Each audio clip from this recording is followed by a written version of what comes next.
I went through the collection and I found the first 3 records that I could find, so it's random in that sense, where it was the first album with a new singer. Now, there's a ton of examples of this in the world of music, but like I said, these were the 3 that I came across first, so grabbed those as our random records, and so that's what we're gonna do first. So semi-random. So it's semi-random. It's random in the sense that I was like, let's find, okay, there's one, whatever the 3 were that I found that had the first-time singer. And so we're going to pull those out and chat about those today. So we've got Dylan, who's running audio. What's up, Dylan? Appreciate Dylan being here today. Steve, who's making sure that, who's working as producer and making sure that everything stays running while we're doing this. And that's right. Thank you, appreciate Steve. you guys being here. The dynamic duo. They actually, both of them work here at the Thickemistic Studio, and you guys have both been here for over 3 years, right? 3 years in October. That's crazy, man. Yeah, it's funny. Dylan's been here for almost 3 years, too. Yeah. Then. Which one of you guys is going to grab the records for us today? Steve's going to do it? Okay, we're going to have Steve help us out. So these are 3 records, pulled the first 3 that we found in the collection that represented a singer who was with a band for the first time. Okay. And I don't have my glasses on, so I can't see it yet. Usually, as you're walking over, I can tell what it is, but I can't see it quite yet. But I think by the colors, okay, I know what it is. I can tell by the color of the back. Okay, so this one is super. This is a great one to talk about. I'm actually really, really passionate about this. This Van Hagar? Yes, about the whole Van Hagar thing. I was so excited when this album came out. Matter of fact, this is the one I bought back in 80, whatever it was. Yeah, when was that, 85 or 86? It was one of those two. Yeah, I want to say it was mid-80s, yeah. So, matter of fact, we'll look here in just a second and find out exactly when it was. But this album, I was so excited about it because, number one, I was a huge Van Halen fan. I think I had everything. I had all of their stuff. It wasn't. They were huge early 80s. And matter of fact, I had just seen them on the 1984 tour, which is the album right before this. So I'd seen, David Lee Roth, the whole thing on the 84 tour. Of course, David Lee Roth left the band, and then they were going to replace him with Sammy Hagar. And so I just seen the tour. I was a big Van Halen fan, and I was also a big Sammy Hagar fan. I loved Sammy Hagar, the Red Rocker. The Red Rocker. I definitely remember you, liking Sammy Hagar. So of Montrose. Right? Originally, of Montrose. I think that was his first band. I want to say that was. With Ronnie Montrose. You know what? I think when Ronnie Montrose put out his solo album back in 86, 87, something like that, I remember what it was. I think you were the one that turned me on to that because it was killer. It was all instrumental, as I recall, just a guitar album. You know what? It was so good, Ronnie Montrose. It was, maybe it was 87, 88. Anyway, that was great stuff. Dude, that is really a throwback. Yeah. I want to say, was that on Shrapnel Records or one of those deals? I don't know, but it was really good. He was a killer It was guitar really, player. really good. So Sammy Hagar had originally been with Montrose. Then he had, as far as I know, just a solo career after that. There's all these legends about that maybe he had been recommended to sing for Van Halen even when Van Halen was first starting. I mean, I've read all kinds of crazy things about this, but David Lee Roth, of course, was the Van Halen singer. And then when Sammy Hagar joined the band, I was super, super, super excited about it because I loved all of them. Got the album. A super group. And it was because now it was really a super group. And I wanted to love this album so much. I wanted to love it. I wanted so badly. I tried so hard. And I liked it. It was good. But and this is when they just catapulted into the stratosphere. They were all over TV, radio. But for me, David Lee Roth is the Van Halen singer. Yeah, I mean, still. So, obviously, you have two camps, right? You have, it's polarizing in so many aspects. And yes, David Lee Roth, he is what he is with the screams and the kicks and the showmanship and the girls and the over-the-top showmanship. I guess I repeated myself there. But yes, I mean, David Lee Roth, you can say showmanship like 3 times, and it doesn't even emulate what he was. I mean, they talk about him in movies and things and the shows. And then when he went solo, it was just way more. So Yeah, you because have then he that picked up camp, right? supergroup guitar player, Right. Steve Vai, who had been with Alcatraz before that, and has had his own solo stuff. and- Right. yeah. Billy Sheehan Yep. on, right? Sheehan Yes. Billy Sheehan on bass. on bass. Yeah. It was just, that's David Lee Roth was his own superstar by that point, and rightfully so. He can go do whatever he wants. Mm-hmm. But Van Halen, I mean, Van Halen 1, 2, Women and Children First. I love Oh, yeah. leading up to this. What was the Diver Down? Diver Down. That was kind of I still liked it. I mean, it was a It was- throwaway album. yeah, I don't and- think it was one of those kind of like But that's Dressed what to led Kill up for to Kiss this that point, barely right? clocked in at 30 minutes, I think. And it was Yes. cover tunes. It and wasn't. I still you know, loved it. I wasn't a big fan. I was like, this isn't the I mean, I think I've kind of expressed this before. It's like, for me, it was all about just the rock and roll, Yeah. in your face, the darker the better, fair warning, like all that stuff is so good. But here now you have Sammy Hagar, which me leading up to us, or as I kind of was anticipating this, me leading up to it, that's not even proper English, Gary. But I didn't know what to expect, because yes, Sammy Hagar in my mind was I Can't Drive 55, right? And heavy metal, right? Yeah. Again, I think I Great mentioned tune. Oh my gosh, that it's song's such a great awesome. song. I mean, Sammy's.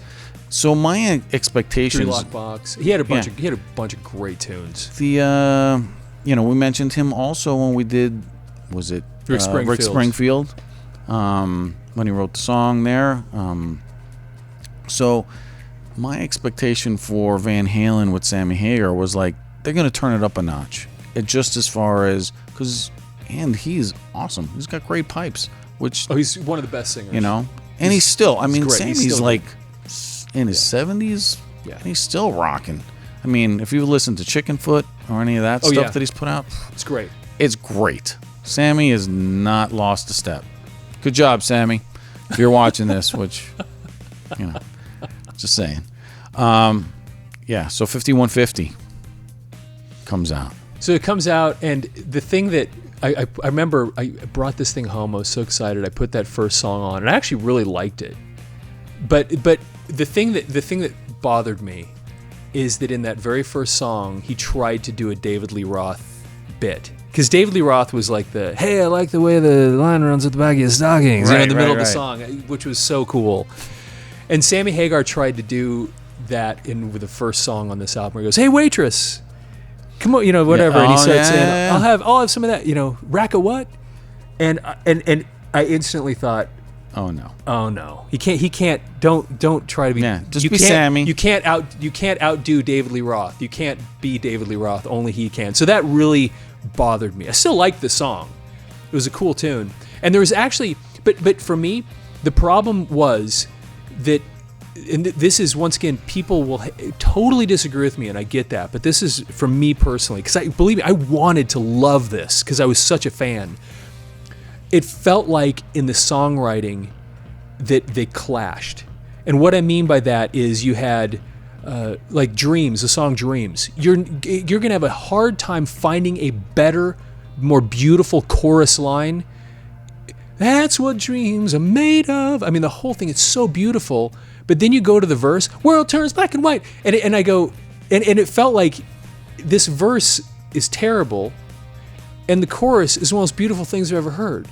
And it felt like the songwriting just never... It was dichotomous, Yeah, like it didn't work. gel. They had these elements of these songs that were at the best Eddie Van Halen or a band could ever be, mixed with other parts of songs that I thought were just bleh. And that was my problem with But it. isn't that what this is about? I mean, this is a first time you have a new element It's true. to, when you go on a date for the first time, it's not going to be smooth. You're going to be on your best behavior or whatever the case is. But I think Sammy and the Van Halens plus Michael Anthony, maybe it was a little rough. Hey, we're going to add this or do that. I mean, I don't know. I mean, how their songwriting process was, But I had the opportunity. I read Sammy's book, which was incredible. Oh, I haven't. thought I need to. It's actually really, really interesting. I mean, I love Sammy Hagar. And he's got cool personality. I mean, you know, one of the and coolest he's guys done ever. so many cool things that you don't even really pick up on, from Cabo Wabo to the tequila and, you know, all the different things. Sammy's awesome. And but I think you picked up on something that's just like that is true. It's like you got people that are used to maybe just cranking things out, and then Dave comes in or whatever and hey, does his little yells and screams, and he has, I mean, Dave's delivery is really kind of different. And it worked for so long. Why change it? But now you got somebody totally different that actually knows how to write a song. Totally, he's not about plays guitar. Yeah, plays guitar, and he's a and good he's really guitar good player. And I think the other part of it is that I think they had to kind of work some things out as they collaborated, because the collaboration is, like I was saying, it's like, hey, you know, this is going to work or is it not going to work? And I think in OU812, which is the album after this, right? You can see that album's humming more, and I think they kind of worked out some of those kinks. And my because the problem songwriting is, I jumped off the train before that one even came. I never even bought it. yeah, Because I went, which was so, and they got bigger and bigger and bigger. Like I said, I'm probably wrong about this. I'm just telling you, what's my taste just didn't. It didn't. By the way, I love the album cover. So I mean, I'm not. It has the typical Van Halen. Yeah, that is standard awesome. logo. You know, But the I mean, colors are cool. The colors are emerald looking. Yeah. This, you got the kind of, he's holding the world 5150, man crushing on, looks like Lou Ferrigno, but it's not, kind of hulkish. Maybe it's the green. But it is cool. I mean, it's, I don't know, I want to yell Hercules, Hercules, but I know that's not right. Yeah, I was super excited. Like I said, I was so pumped when I saw this. And then Sammy had the more 80s haircut. I remember when I saw this, where I don't know, for some reason it look kind of new wave in some way. But yeah, he looks like, was the guy from Depeche Mode that had the... Oh, Martin Gore. Martin Gore. Had a little bit of, that's a good point. Yeah, Had a some little Martin bit of Gore Martin look. Gore look. Yeah. I'm a huge Depeche fan. No. Awesome. Anyway, but so there's the back of the cover. I don't know what this all means, other than they crushed the they crushed the guy in the egg. The and thing out comes broke Van open. Halen.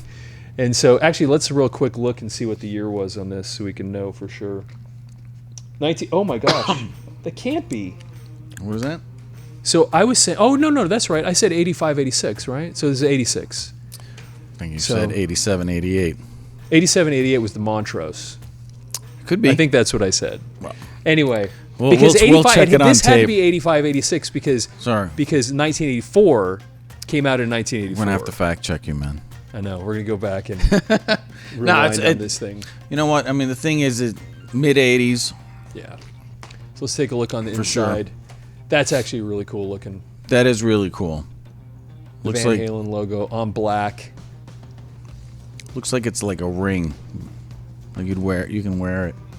Yeah, that's cool. And then on this side we have just The lyrics. Kind of standard stuff. You know, I want to remind myself now what the. But I mean, track list is. again, They don't even have it though on the back. one of the things I picked up out of this album is even though you're saying that the dichotomy in the songwriting, but best of both worlds, Dreams, Why Can't This Be Love? Best of Both Worlds was a great tune. I mean, And so Why Can't This Be Love was a great tune. I mean, those are strong. Actually, Why Can't This Be Love? Huge, strong. The verses Van and the Halen choruses tracks. were great on that one. I mean, actually, this was a great album. I mean, like I said, now in retrospect, it's growing on you. Is what you're well, saying. yeah, for sure. I mean, I've heard all these songs so many times now. But Dreams wasn't on this album, was it? It was on the next one. Oh no, it is on this one. Man, they had a ton of hits on this album. Holy cow! Wait a second. Best of Both Worlds. Yep. Dreams. Why Can't This Be Love? Love Walks In was huge. Love Walks In. I forgot about that one. That one's good. I mean, and the thing is, I think Good Sammy. enough. Good enough's the one I was talking about, where he goes. Yeah. Starts doing the thing. Summer Nights was a hit. Summer Nights. Oh my on the gosh. radio. Yeah, that's actually a pretty good tune. Wow.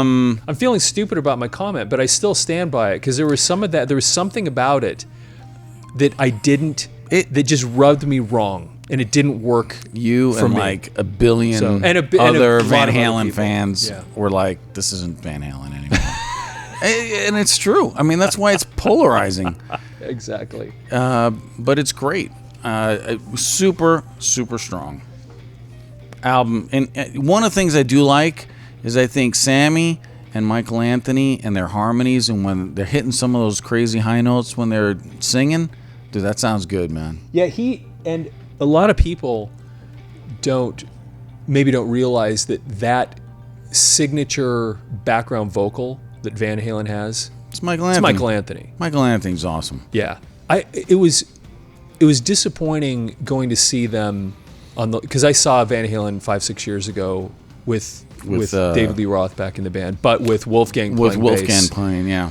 I was super disappointed because I love Michael Anthony. Yeah. And you hear Michael Anthony go, Dude, he it's a says, I found out I was disservice, out man. of the band like everybody else did on the news. I had no idea. That's, I don't want to say effed up, but dude, that's effed up. But I tell you, as a looking back, and I still don't like it that they did that, but as a father, the opportunity to go out with your kid and do something like that, I still think it was terrible for the fans because none of us really wanted that. What he knew he could get away with it, and he was like, "Hey, I'm going to take my kid out. We're going to do this." But you have a classy way to do it. Like you could bring and say, "Look, Wolfie is going to come out, Yeah. and he's going to play bass," and Michael would have like tipped his hat or given his Jack Daniels bass to him or something. Play You a couple could have tunes. played it up, Everybody would love and it. everybody would have loved that. Gone But crazy. instead, you cut the cord to Michael Anthony, and you don't Michael even know. Anthony's so cool. When I Dude, saw he's him in a cool 1984, guy. one of the greatest bass solos I've ever seen in my life. He just beat the heck out of the bass, threw it on the ground, rolled around on the floor with it, and I was like, "Yes, that is a bass solo." Right. It was so great. So this one, I just noticed, it's nothing super unusual, but they do have just the 5150 etched into the inner on side 2. Oh, they have it on side 1 too. Just says 5150 right there. That's nothing super special, but most albums don't have the extraneous little stuff like that. So, speaking of Wolfie though, have you heard the tune? It's Mammoth. What's it called? Yeah, I think it's Mammoth. Because that was the old Van Halen name. Oh, and he's going by that, I think. Gosh, in the video, he walks in to the studio, and he's sitting at the mixing board, and he's sitting back at a computer, and have you seen the video? He plays all the different parts. Yes. And he walks in there, and then it's so funny because the drummer comes in late. It's like total. He obviously has been around music a lot because it's typical thing. Drummer walks in, bangs around, but waiting on you guys. It's funny as heck. No, I think I've And seen then- one that's like art, like pencil. Okay. You've got to, if you haven't, you've got to hear this tune. Okay. It's produced so well. I mean, the production is phenomenal. It's recorded so well. He has a killer voice. The guy is really good. And if the good. video is true, he played everything. I mean, he's a really incredibly talented guy. I mean, I didn't know. When I saw him with Van Halen, I was just thinking, well, maybe he's a Van kid. Halen's bringing his He's, kid, he's whatever. But on Dad's coattails, he's right? And his Uncle own, in Alex. his own right, a super, incredibly talented and funny, just cool dude. No, so, it's awesome. Anyway, I mean, it's good to see the Van Halen, yeah. Legacy going on. And, I think, I don't even think it's been a year we lost Eddie. Yeah. Yeah. And that's so, so tragic. And you see that, I mean, we talk about Ace influencing so many people. I think the first time everybody, if you're a guitar player and the first time you hear Eruption and you're shitting your pants and you're going, what the hell just happened? What was I just sonically bombarded with? Yeah. And you're thinking, that's just a guitar solo? Like, what just happened? Mm-hmm. I mean, Eddie Van Halen influenced another generation of thousands upon thousands of guitar players.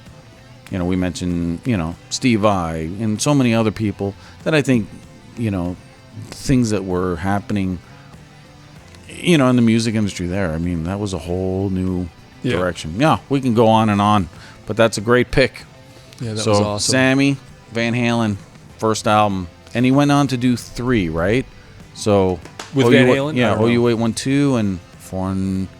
I don't remember. For Unlawful Carnal. For Unlawful Carnal Knowledge. Yeah. Other than those, I don't know if he did. think Was that that's just the it. 3, and then it was Sharon that came in after that? Dude, that is. I saw him on that tour too. Dude, Sharon, the blip on the radar, dude. Yeah. Like, what was that all about? Stick with Extreme and Nuno. What are you doing? Yeah, that was a little That weird. was weird. That was this was weird. That was really weird. Eddie Stop. liked him. Yeah, whatever, So, man. okay. All right. Name a memorable song with the album with Sharon. 0. Yeah, nothing. Yeah. No, no disrespect, man. I saw him in concert, and he's cool, but it wasn't. Yeah, not even close. Yeah. Let's get another record in here. Steve's going to bring us our next record, and I can see what this is, even in my blurred vision. Okay. Yeah. Yeah, that looks brand new, man. Yeah. Well, actually, a lot of these records pretty much are, because I would get them, I'd take them home, I would very, Put 'em very in that carefully, plastic sleeve. I would very carefully take the shrink wrap off. That's why I'm not Without touching them. I don't want touching you it, getting I would mad take at me, my man. hand. I would put my hand, literally put my hand on the inside of it, slip it in. So these were never touched. But you know what? I mean, you can't see them with plastic on, and for other people to enjoy this, you just got to take them out so we can look at them and try not to touch them too much. But anyway, this, I think did we mention? I think, we How did this Dio. come up last time? We talked about Well, because we did a Dio Last in album. Line. We did Last in Line. That's right. And forgot we about talked that. a little bit about it. And, I mean, we talked about him filling Ozzy's shoes Yeah, in and Black this was Sabbath. it. This was it. This Heaven was and the Hell. one where he filled Ozzy's shoes, and this was a great album. Yeah, I And- mean, the band's on full effect, full stride, and now And you then just some. and then some, and now you take out Ozzy, plug in Ronnie James Dio, and it's over the top. Because it's good. even for all of his almost kind of predictable lyrics, Rainbows, Dragons. And yeah, we touched night, on that. darkness, fools. I mean, that kind of Maiden in the Castle. that kind of imagery, which we'd always get. And Tony Iommi actually talks about this. He kind of forced them to a new level. So Ozzy wasn't. He wasn't. I mean, actually, I think that Geezer wrote a lot of the lyrics. Ozzy was a personality and a voice and a showman. Sure. Whatever he was, he just was. Dio was a lot more, I think, involved in the creative process and the songwriting and at least according to Iommi, he forced them to a new level, and you can hear it too, because the playing, Tony Iommi's playing is just a little different, and Ozzy kind of always referred to Iommi as being the guy that was the riff master. He'd come up with all the cool riffs. You go back through those Black Sabbath albums, starting at the song Black Sabbath on the first album. Who would have ever come up with that? And then which you So just can't. eerie. Yeah, it was, and it was just riff after riff after riff, and you go through the albums, and all these songs just had these guitar hooks everywhere. And so he was known for that, but then he got better, and you listen to some of his solos on this stuff, and you listen to his execution and the way they would put these songs together. Not to knock the stuff they did earlier, it matured. Yeah, I think there's a development, right? I mean, you see that in a lot of bands where they come out, their debut album is what they've worked on up until that point, and I think that's why you have a lot of that sophomore jinx, right? Is where the second album you don't have enough time to prepare. Now you got the songs you've worked on for 10 years leading up to your debut album, and then you have your sophomore one. A lot of times the quality just isn't there because they're not as good or not as polished. You haven't worked on them, and in some cases people have a huge repertoire, so that second album is just as strong or close. But then you have some that it's like they kind of plateaued. And then, like in this case, Heaven and Hell, you have all of a sudden Black Sabbath going and taking another step.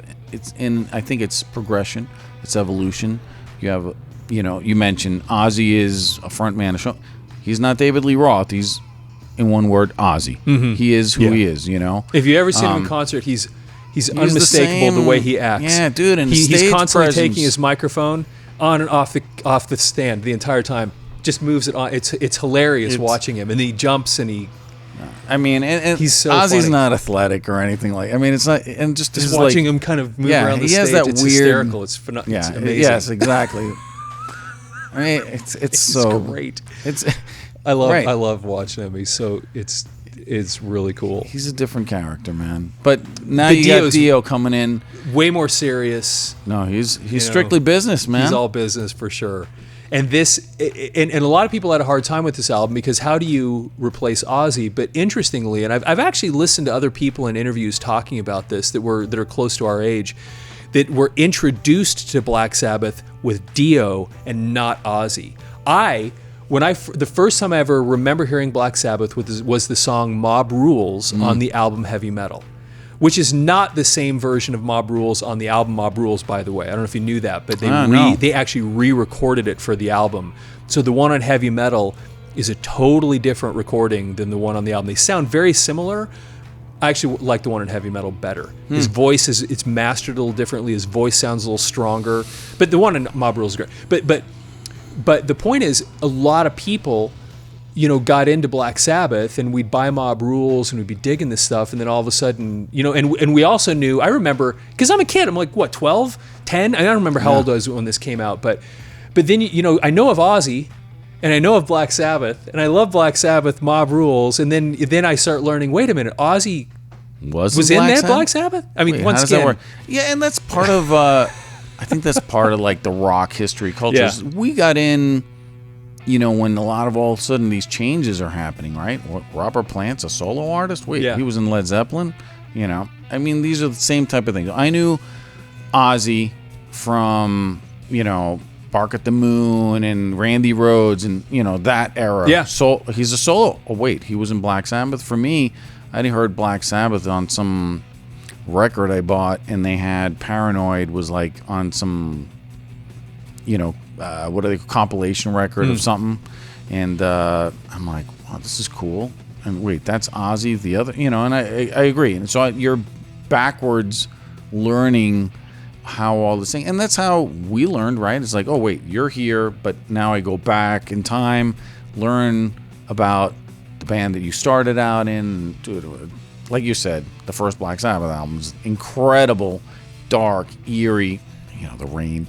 Oh yeah. I mean, you listen to that in the dark, even it's in so my 50s, awesome. man. And you got it cranked up, and the bass and the rain and the thunder, and you're going, this something serious is going down, like right now. And then you hear that, and the album cover too, with the woman. The witch-looking. I mean, it's so dude, weird, it's so weird, eerie, everything about it. But speaking of album covers, I'm looking at this and I'm thinking that. I mean, are they angels? She's smoking. They're playing cards. I mean, they're all smoking. So is it a bit of heaven and hell? It's the dichotomy of we're playing cards. Are they playing poker, blackjack? I don't know. They're holding cards and. But it is cool because it's intriguing. Because what is it? What are they demonstrating here? What is the point here? And then, of course, heaven and hell. That's dichotomous in its own right. Yeah, and they ended up calling their band that when they got back together with Dio in the 2000s because there was some problem with them calling themselves Black Sabbath. Ozzy got upset, so they ended up taking that on as the name of the band at one point too. That's right.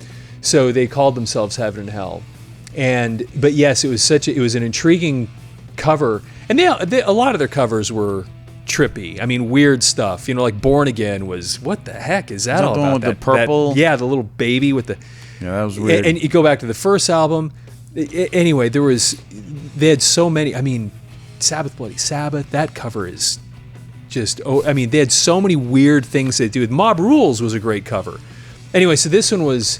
This was the first one though with Dio, so it was kind of and this is interesting too. I loved these pencil drawings on the back.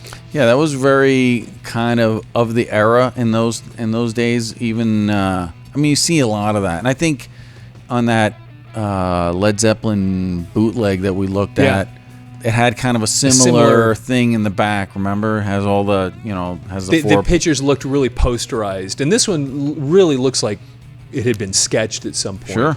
And so then you have Tony Iommi, Bill Ward, Geezer Butler, and Dio. My eyes are a little blurry, but I'm sure I'm pointing at the right people. Yeah, right now. you did good. Bill Ward, I think, I once again, we do these little shows without a net, so sometimes I don't remember. I think he didn't play on the next one. But I think this might have been Bill Ward's last. He was in and out for a while. He did, yeah, exactly. And the last tour, when I saw them with Ozzy, he was out, which really bothered me because I love that the one for 10? Bill Was that the last one? Ward. Dude, he's awesome. He's awesome. He's got a great personality. He's an interesting guy. Yeah. And he's a great drummer. I mean, super crazy talented guy. So I want to take a quick look at this and see if we're missing anything here. Martin Birch produced this. The world is full of kings and queens who blind your eyes, then steal your dreams. It's heaven and hell. That's straight out of the album, straight out of the song, and boom, just like I said, that's the kind of stuff he sings about. Right. That's Dio. That's classic Dio classic lyric. Dio right there. Came out in 1980. Yeah, I'll just do that on every album. And actually, and the interesting thing, once again, is that let's see here, music written and arranged by Butler, Dio, Iommi, Ward, lyrics by Ronnie James Dio, which was a change. Right. Because Geezer was frequently the lyricist for Black Sabbath. So it took that off of him, and now Dio's in there doing these. And so this is just one of those typical plastics. Let's just look at this here. And we'll actually go through the tracks real quick, and because these songs were so, there's nothing interesting written on the... Pretty standard Warner Brothers. So, songs. Well, obviously the title track, Heaven and Hell, is so good. Neon Nights. Neon Nights is good. One of their best tunes ever. And that's on this. And that's the first song on the first side. And you can get when you hear that, you go, we're not in Black Sabbath with Ozzy anymore. The second you gung gung gung gung gung gung, the way that he starts, that just rhythmic guitar that comes in. Children of the Sea, great tune. I think that might have been the first one they wrote. I'm pretty sure. I don't know. That. Lady Evil, Heaven and Hell, great song. Oh my gosh, that's a great tune. Wishing Well, Die Young, Walk Away. I don't remember Lonely is the Word. That's the last one. But 1980. Anyway, so that it's a standard kind of Warner Brothers label, and there you go. But great. There you go. Dio with Black Sabbath, first album. Yeah. So first album with a new singer, and as far as I'm concerned, it was this is a case where the styles just elevated each other, turned it into something just spectacular. Super group, Love right? This stuff. I mean, yeah, because Dio was relatively well known at that point. You know, he'd sang with Rainbow for several albums. So he'd been in Elf. I think he was in some other thing right before that had the word Elf in it. I can't. I'm gonna get this wrong. We covered a lot of that when we did the last. Oh, that's right. We already talked about Dio. So for him to step in here and deliver, it's not like I stepped in and that was a pretty good album. No, he came to play. It was great, straight up. And as a matter of fact, one of these isn't it. What's the one that? Oh, maybe that one's on Mob Rules. Sing me a song, or sing it. That's the one that. Oh God, I can't think of his name. Oh, that's a good tune. Yeah, but he. I know what song you're singing. He even loves Dio. Dang, why can't I think of his name? Like one of the most famous comedians in the world. Guys, help me out here. Jack Black. Jack Black. Yes, he's a huge Dio fan, and you have the one. Have you ever seen that thing where he's singing "Sing me a song, or sing a"? And that is Heaven and Hell. Yeah, right? I'm losing my mind right now. Listen, we talked about this just as we were sitting down. Is like we're drawing... It's on and on is heaven and hell. Yes, that is. Yes. Jeez. So there's a video of him playing that song, and Dio walks up to him. He and Kyle are playing it on the street, and Dio walks up to him because Jack Black's a huge Dio fan. So anyway. That's Jack Black. There's so we can do a show. 3 random things about Jack Black. A, he's a Dio fan. The music he would like because he loves Tenacious this stuff. D. How many things about Jack Black? Yeah. But no, great pick. Okay, all right, guys, nice one. Got one more for this round of 3. Now this third one. once again, these are random insofar as they were the first things that I found in the collection that Sure. matched our thing.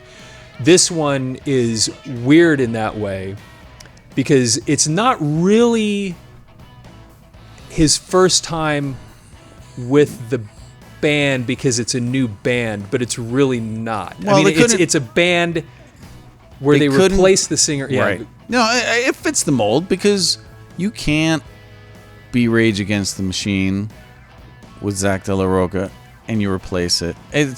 no. Personally, I feel like they did Rage a service by just saying Rage is Rage. Yeah. Audioslave, which is what we have here, is Audioslave. And obviously, the late Chris Cornell stepping up to the plate here and I love the angst of Rage Against the Machine. So when this came out, I was like, holy shit, how's this going to happen? Chris Cornell, Soundgarden, one of the most amazing voices, and I know you're a huge fan. I mean, yeah, big time. And he's gonna sing. Like, how's this even gonna sound? Is it gonna be like classic rock? Is it gonna be heavy? Is it gonna be crazy? Is it like, what's it gonna come out? Dude, this album is fantastic. I mean, I remember my first time seeing this, even I think before the album came out, they did some like special, when MTV actually played music type of thing. They were on like I want to say like Radio City Music Hall on top of like some mezzanine type of thing, and they just played Cochise, which is on this, and I'm like, yeah, wasn't that David Letterman? yeah, it could have think been it was on something like Letterman. that. It just blew my And mind. they I'm like, played it this outside. is so good. Yeah, Yeah. it was outside, like above the street. Yeah, it was. I'm pretty sure it was Letterman. I think it might have been the first time that anybody ever did that outside Letterman up on the marquee. Yeah, on the marquee. What Right I say? outside the- yeah. yeah. I said mezzanine. What? I don't even know what I'm saying. Half the time. But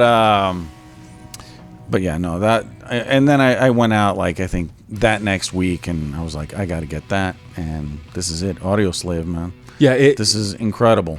So I bought it on vinyl years later. So I did not originally we had it on a CD because it was whatever that was, mid 90s. Yeah, mid 90s. So then they released it on vinyl in, I don't know, You had to 2000, get it. 2001, something like that. It's like, you got to have that one. It was just too cool not to have it. And yeah, and to your point, it was another one of those where I had, when you start hearing buzz about what's about to happen, you think, whoa, this is going to be, and of course you're having those same thoughts like, is this going to work? Because it's very different. Zach and Chris Cornell, although they're both incredible Incredibly vocalists awesome. in their own right, they're nothing like each other. Yeah, how's it going to work? They're not. They're just totally different approaches to music, and like, I mean, Chris Cornell, I'm a huge fan. By the way, the day we're filming this right now, do you know what day it is? July 20th. It's Chris Cornell's birthday. Oh, dude. Yeah. So, because it's 20th, right? That's funny. Okay, filming this All on right. July 20th, and it's Chris Cornell's birthday today. I'm pretty sure. Anyway, so Yeah. this that's a big. cover was so weird to me when I saw it, and I still don't understand it. Maybe somebody does, but I actually listened to the unauthorized biography of Chris Cornell called Total Godhead, or I can't remember. Anyway, it's profane. It was a really interesting book. And they talk a little bit about this cover, and no explanation is given, so I still don't understand it, other than this shape and then this little character. And I think the character on the first version of the cover was nude, and then then they clothed them or something. As I recall, I could be getting this wrong, but I remember hearing this Part in of the me book. looks like it's, I don't know why. I get like Japanese imagery. Like, it's too big and it's small. Like, it's not in the Yeah. right place. Like, I feel like I'm waiting for like Godzilla to come out. You know what? That's actually a really good point. It has a little bit of that Godzilla anime kind of a Japanese weird animation yeah. kind of feel to it. But Never thought of it like that you, way. I only seen it on like the little, the CD, because in the Yeah. 90s everything's now, and I know, so I'm interested to kind of see. But yeah, I was always puzzled, like, what the hell's this flame? Yeah. And what's a dude like in the black sand? Like, I didn't get it. Yeah, it was very, very unusual. So let's flip this over. So on the back, Nothing super special. Track list. Actually, and then just A picture little of the picture band of the right band. there. Yeah. But this is It folds I don't out. know if I have the camera. If we have the camera set up to see everything clearly. I'm going to move this mic out of the way just a little bit. I think you can see most of it in that camera. I try to set these up so you can see everything clearly. It's like a panoramic type of so you shot. can see everything. So we have the whole shot right there. And yeah, kind of, and who knows what this is supposed to mean. I mean, maybe that's But- kind of a throwback, because I mean, some of those like albums in like the 70s and even 80s, like that don't have like the band pictured anywhere. I think some of it was left to the imagination, and maybe that's what they're doing here. Just interesting art. Yeah, I don't know. And maybe if anybody has any thoughts in the I like the comments, inside. I would love to know exactly what the point is in that. This is a great. Matter of fact, I'm putting on my glasses so I can see this more clearly. This is a great insight, and because I rarely touch albums, I almost never look at this. I remember when Chris Cornell cut his hair the first time, freaked me out. But he looks awesome. He always looked cool. Everything about Chris Cornell was he just looked cool. And it was funny because I remember, I can't remember his name, drummer. Well, it's listed inside. I'll get in a second. And somebody else right now is screaming at the video, his name. You don't know his name? No, I the feel drummer's stupid. name? I don't But either.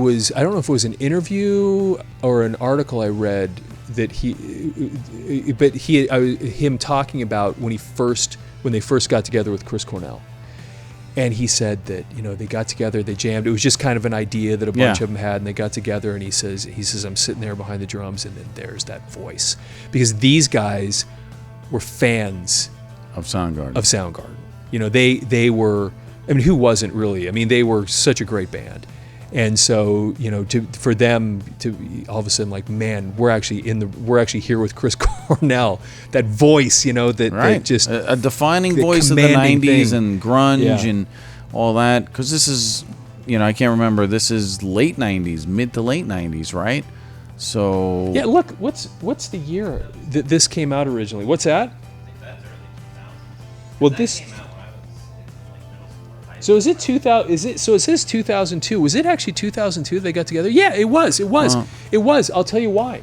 Because Down on the Upside, which was I think the last Soundgarden album before this one, was late 90s. I think I Yeah, saw you're them right. on that tour in the late 90s. So it would have been, for some reason I have it in my head that they got together in the late 90s, but that's early true. 2000s. It was early 2000s. So they might have put this out on vinyl originally. Man, it's so weird that I've got that all kind of mixed up. that's what makes it. Without a net, it's a little random. Hey, we're older dudes. We forget shit all the time. Exactly. It's just how it's what happens. Because Super Unknown was in 94. 4? I think it was 94, 95. Here's why I know that. So I actually have a video online somewhere where I do a little tribute to Chris Cornell because, of course I was a professional musician for a long time, and I actually wrote a song that ended up in a movie that he wrote, that Super Unknown, the song was in. And it was a movie called Extreme, and Danny Masterson's in it. Sarah Bowen, I think, the one that's on Modern Family. That's cool. Brooke Langton. I wanna say who I was on vaguely The remember. Replacements. And I got to actually met all of them and hung out with them several different times because we ended up appearing in that movie that they were in. And one of the opening tracks in that movie was Super Unknown. And then I appear in the movie later with two songs. But it was such a cool thing for me because when the movie came out, here's my hero, Chris Cornell. And I'm like, I got a song in the same movie that Chris Cornell has a tune in. And for some reason, it was like, and I still have the track list or from the movie soundtrack. Yeah, soundtrack? because you get your royalties. It's the ASCAP and BMI tracking list, and there's my name and Chris Cornell's a couple pages earlier. And I'm like, that's so cool, man. Right. I'm nobody, but it was just awesome. Like this guy's so amazing to me. So anyway, that's why I know, because the movie came out in '95. It played on the Super Bowl. Played right after the Super Bowl in 1995. Gotcha. And we'd filmed it the year earlier And so, and his song, they were both in there. So it would have been January of '95. So Super Unknown had to come out in '94 because of that. Okay. That's the only reason I know that. Yeah, you got that timestamp. Yeah, exactly, because there was a big deal at the time. So anyway, this is so cool. Let's take a look at the inside Yeah, that's a great picture of of the band. Is so cool. Color, really sharp. So let's take a look on the inside here. So this one of these has. So there's the first inside. So this is a double album. So we'll look at all 4 of these. So this is. I hate having to put on my glasses again, but problem with getting older is this far and the close are all mixed up. If I look up close, I can't use my glasses. Like I was like freaking out driving over here, thinking, "Oh man, Brad Wilk. I forgot my cheaters," because I can't see. Especially look at how small that type is. Yeah, that's funny. It's great. It's great aging. Brad Wilk's the drummer. That's what I couldn't get him. So songs. Show Me How to Live. Great song. That was just awesome. That was such an amazing tune. Incredible. Cochise was a great tune. His voice sounded super unusual on that album or in that song, but I love that tune. Yeah. Almost like, was that the one that sounds like he's like a little distorted, a little bit like his voice, a little bit? He sounds just different. Almost the way it almost sounded like he was strained while he was singing it. Like he burnt his voice out before he sang it. It had such a weird sound. That's what to I'm me. thinking. Yes, which that's why I'm was- thinking it's distorted, simply just because it just sounded like extra rough. Yeah, Right, I Really got it. over the top, intense. Like a Rough. Stone. I see Was that. Was a great song. I can listen to that. That's a great. And it great was song. so interesting to listen to the guys from Rage playing a song like that. right, because it's so weird. Because You're it's thinking, not, killing in the name. Yeah. It's like you're but waiting for this, Morello- but it's like Morello's a real. I mean, He's he's a real awesome. musician. he's very talented. He's a big great. Kiss fan, and yeah, no, So- and he's really like we talk about like Black Sabbath and things, and I've seen him in interviews with like Eddie Trunk and on different shows. I mean, his musical knowledge is as much rock and heavy metal, but then he's got the Sly and the Family Stone and all that other stuff and component. And what I love about Morello's playing is simply, it's not your traditional playing. I mean, he does so many different sounds and things and effects that it makes it fresh to listen to. You're right. The first time I heard him with Rage and I heard those tunes, I thought they go into the guitar solo. Right. And it's like, what the heck is what what is is that? going on here? Yeah. And then over the years, I've learned to really love it. At It's first, I so thought, cool. you can't do that, can you? No, and then- he wears it, I'm and it's used to way seeing- up it's high. way up high, and you're thinking, okay, Jimmy Page had it down by his freaking Yeah. knee, and he's playing way high. It's Yeah, it was very, very, Very different. different. I love Morello, though. He's got a great personality. And so, once again, to hear him doing a tune like that, you can hear that right. the guy is actually crazy, super crazy, talented. crazy. Tom Morello fact is, dude, he was in Iron Man, the movie. Really? I didn't know Yes. that. I just been watching. My daughter and I, Fabiana, we were doing. She wants to watch all the Marvel like in chronological order, and so we've been watching. And we just watched Iron Man, and he's like, when he's in the cave, they got all the people kind of. Okay. And Morello's one of the dudes. No way. Yeah, no, it's totally cool. That's Movie funny. star Tom Morello, and guitar player. Morello, movie star. That's awesome. That's a great picture of Chris Cornell right there. It's interesting, this imagery with the line, the flame. the flame, and then these just interesting artwork. And it's a all cool the way name, through this thing. Audioslave. Like, it's just, I think it leaves a lot to the imagination. You got another flame here with the lighter. It did. The name, when I first heard the name, I just had to wonder, because you had what they were trying to do with that name, because you had Rage Against the Machine and you had Soundgarden. I thought, are they trying to make something, build something with those two things? Because sound and audio, and then the Yeah. Rage Against the Machine and that whole idea of what that meant for because their whole thing was about oppression and Just so many government. political things. So I started thinking, how do they? Because Chris Cornell's attitude about this was, as I recall when I was reading that biography, was that he was Zach does the political stuff, I don't do that. Yeah. so I'm this from was Seattle. not this was not that exact. Yeah, he was just a different type of different type of musician, different type of artist, but of the I think there were 3 Audioslave albums.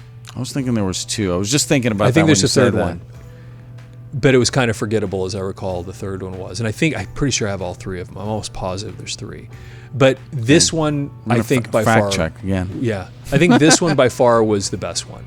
It was just they nailed it on top of nailed it. It was so. This was just For great. well, I think just like Great we said, for 2 different, obviously from 2 different camps to come together with a new singer and to come out with an album that wasn't just really good, but also had quite a bit of play on the radio, and you hear it. I think Steve, you said you heard it quite a bit.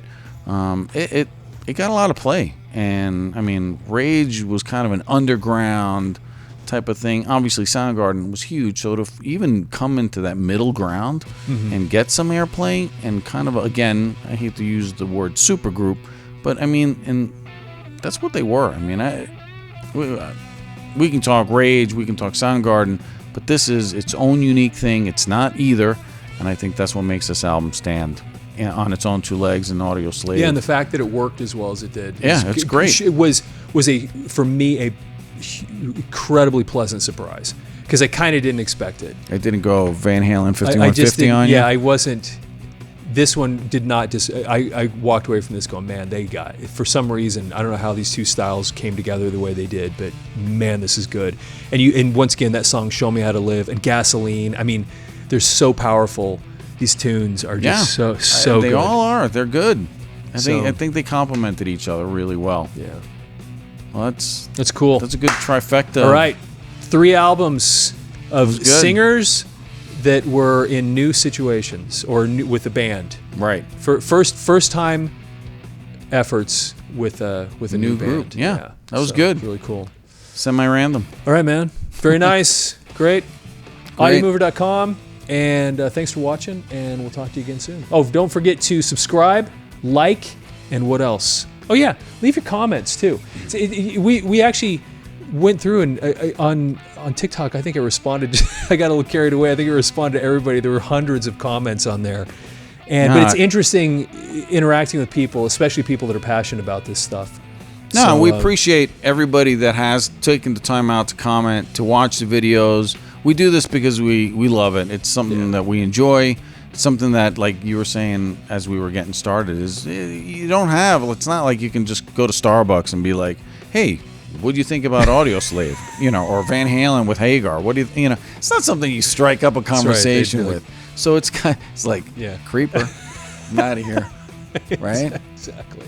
But we appreciate, because we know that a lot of people out there are as passionate as we are, and this is a great outlet. And so if you guys are enjoying this, we definitely do, and we appreciate just checking us out.